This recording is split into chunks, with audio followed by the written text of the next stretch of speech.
જય જલારામ, જય શ્રી કૃષ્ણ. 3 પેઢીના વ્લોગમાં તમારું સ્વાગત છે. ચલો ફ્રેન્ડ્સ, હવે શિયાળા જેવું બેસી ગયું છે, થોડી થોડી ઠંડી પડવા માંડી છે, તો આપણે રીંગણાનો ઓળો બનાવી નાખી. એ પાછા શેકીને બહુ મજા આવે. રીંગણા બાફીને બનાવીને તો બાફીને બનાવાય, પણ બાફીને બનાવીને તો એ થોડાક મોરા પડી જાય. આવી રીતના શેકી નાખવાના, ઉપર તેલ ચોપડી દેવાનું, એટલે શેકાઈ જાય એટલે છાલ ઉતરી જાય તરત, નહીંતર વાર લાગે છાલ ઉતારવામાં.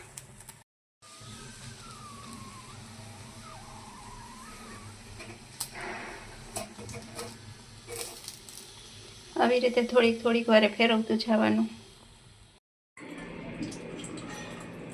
ઓરો શેકાઈ ગયો છે અને આ આપણે મસાલો રેડી કરી લીધો છે, ટમેટાં, મરચાં અને કોથમીર. તો ચાલો હવે ઓરો વઘારી નાખી.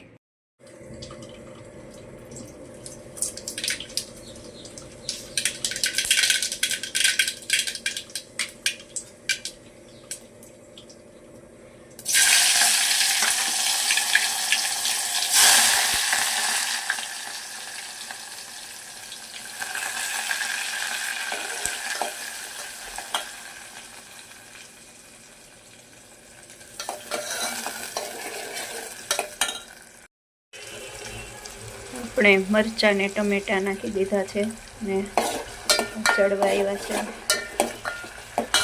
સેજ ચડી જાય એટલે મસાલો નાખી દેવાનો. લસણની ચટણી, હળદર, સ્વાદ પ્રમાણે મીઠું. ટમેટા અને મરચાં ચડી ગયા છે. ચાલો આપણે હવે ઓરો નાખી દઈએ.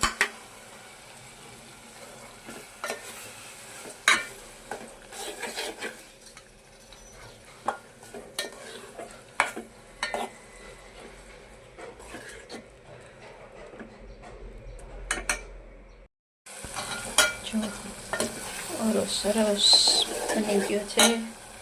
હવે આપણે ઉપરથી થોડીક કોથમીર નાખી દઈએ.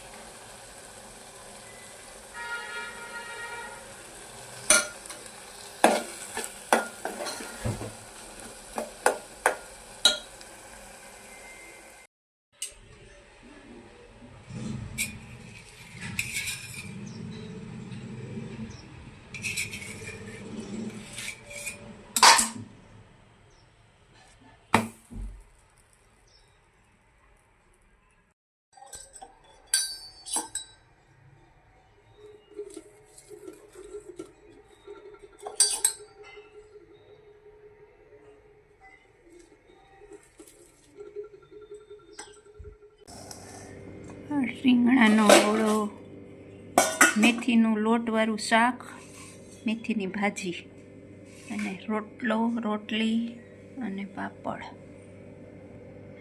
છાશ. ચાલો ફ્રેન્ડ્સ, આપણે રસોઈ રેડી થઈ ગઈ છે અને બાઈએ જલારામ બાપાનો થાળ ધરી દીધો છે.